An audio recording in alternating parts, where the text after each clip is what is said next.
విషయం కవితపై యాక్షన్ ఉంటుందా ఉండదా అని దీని మీద కూడా ట్రోల్స్ జరుగుతున్నాయి. ఏంటి సడన్గా ఇది? అంటే గతం నుంచి అనుకుంటుందే కదా, అందరూ కేటీఆర్ హరీష్ అనుకున్నారు. అంతకంటే కూడా కేటీఆర్కు కవితకే ఎక్కువ వైరుధ్యాలు అనేది తెలిసిన అంశం. ఆమె గురించి వచ్చిన తర్వాత ఆమె నిన్న బాహటంగా బయటికి వచ్చేసారు, చెప్పారు. అందులో అతి ముఖ్యమైన బాంబు పేల్చారు, బీజేపీతో కలపాలనుకున్నారు అని. ఇప్పటికే కాంగ్రెస్తో కలిశారని బీజేపీ వాళ్ళు, బీజేపీతో కలిశారని కాంగ్రెస్ వాళ్ళు అంటుంటారు. ఈ సమయంలో అచ్చంగా కేసీఆర్ కుమార్తె వచ్చి మా పార్టీని బీజేపీతో విలీనం చేయడానికి కుట్ర చేశారని చెప్పిన తర్వాత ఇంకా చాలా మోతుబరి సాక్ష్యం లభించినట్టే కదా. ఇంత మాట అన్న తర్వాత కూడా ఆమె చాలా మాట్లాడారు. దయ్యాలు ఉన్నాయన్నారు, దయ్యాలే లీక్, అది మనం గతంలో మాట్లాడాం కదా. నిన్న ఆమె రాజకీయంగా బీజేపీ బీఆర్ఎస్ విలీనం అని చెప్పింది, అది పెద్ద బాంబు. అలాగే ఎవరు చర్య తీసుకోవట్లేదు. పైగా ఆమె కేటీఆర్ని అంటున్నారు అన్నప్పటికీ అవన్నీ తగిలేదు, కేసీఆర్ కూడా తగులుతాయి కదా ఖచ్చితంగా. ఇంకొంతమంది ఏమో ఇంకొక అడుగు ముందుకేసి హరీష్ రావును కోవర్టు, హరీష్ రావు బీజేపీలో కలుపుతానన్నారు అని రఘునందన్ రావు చెప్తున్నారు. రఘునందన్ రావు హరీష్ రావుకు చాలా అగర్భ శత్రువులు అంటాడు అక్కడ, ఆయన పెరుగుదల కూడా అదే. ఆయన రఘునందన్ రావు అతి చొరవ చూపిస్తున్నాడని కిషన్ రెడ్డి గారు హెచ్చరిస్తున్నారు. పార్టీ వాళ్ళు జాగ్రత్తగా మాట్లాడాలి, అనవసరమైన విషయాల్లో తలదూర్చకూడదని. ఇంతకు వీటన్నిటి మధ్యలో వర్మ మీరు అడిగిన దానికి కేసీఆర్ వైఖరి ఏంటి, బీఆర్ఎస్ అధికారిక విధానం ఏంటి, కవిత రాజకీయ విధానం ఏంటి? ఇక్కడ ఆశ్చర్యం, బీజేపీ గురించి కవిత ఇంత మాట్లాడుతున్నారు కానీ ఏడాది కాలంలో ఆమె బీజేపీ మీద రాజకీయ కార్యాచరణ చేసింది కానీ, తీవ్రమైన విమర్శ చేసింది కానీ లేదు. ఒకటో రెండో చేశారు. ముఖ్యంగా అదాని కుంభకోణం అది వచ్చినప్పుడు మటుకు మీరు ఎందుకు చర్య తీసుకోవట్లేదు అని అడిగారు తప్ప ఆమెగా ఏ విషయంలో చేయలేదు. మరి ఎందుకన్నారు, రాజకీయంగా అన్నారా? ఆమె సొంత పార్టీ పెడతారు, జూన్ 2న జరుగుతుంది. పార్టీ కాకపోతే తెలంగాణ జాగృతి అనేది ఎట్లాగో ఆమెకు ఒకటి ఉంది కాబట్టి దాన్ని అయినా యాక్టివేట్ చేయొచ్చు.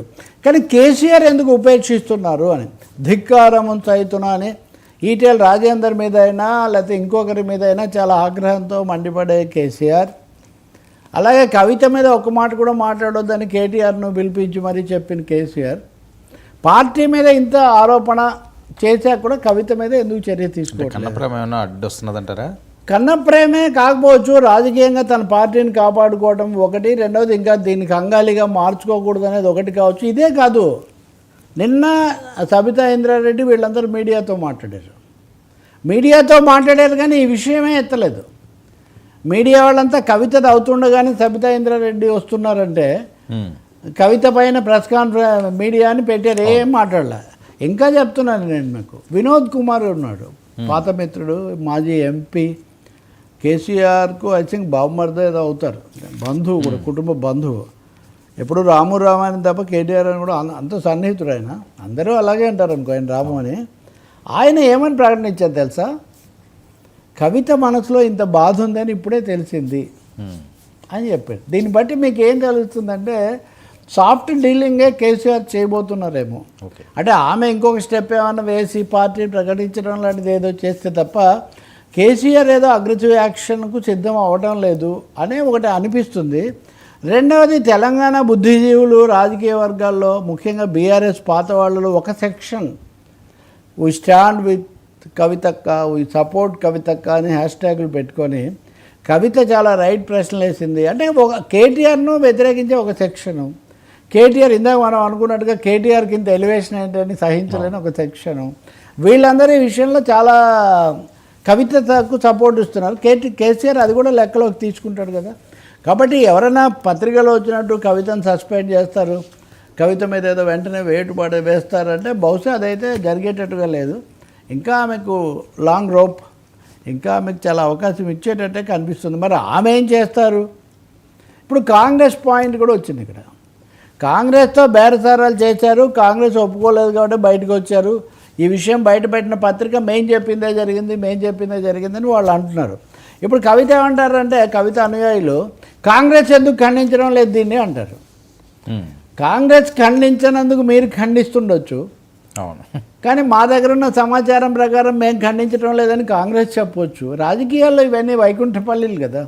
సో ఈ వైకుంఠపల్లిలో, ఈ పరమపద సోపాన పటంలో, ఈ రాజకీయ ఎత్తులు పై ఎత్తుల్లో కవిత గారి రాజకీయ కవిత ఎలా ముగుస్తుందో, డాడీ ఏం చర్య తీసుకుంటారో తెలియదు. ఈ సమయంలో కేటీఆర్ ఇక్కడ ఉండకుండా పోవటం కూడా చాలా ఆసక్తికరం కదా. ఆయన ఎవరు ఏమీ అడిగే ట్వీట్ అన్న పెట్టలేదా, కాబట్టి మాట్లాడొద్దన్నారు నాన్న. అవును. అస్సలు మాట్లాడని అజ్ఞాత స్వరం హరీష్ రావు. సో బీఆర్ఎస్లో ఈ బల్బులన్నీ ఎక్కడికి దారితీస్తాయి. కేసీఆర్ అయితే మౌనమే పాటిస్తారు కొంతకాలం. బీఆర్ఎస్ ప్రత్యర్థులు, వ్యతిరేకులు వెంటనే ఏదో అక్కడ ముసలం పుట్టి అది రెండైపోవాలని కోరుకున్న సమయం తీసుకోవచ్చు. కవిత అయితే వెనక్కు తగ్గడం లేదు, అంతవరకు స్పష్టం. ఆమె ఇంకా పెంచుతున్నారు తప్ప ఆమె తగ్గడం లేదు. సార్ అధికారులకు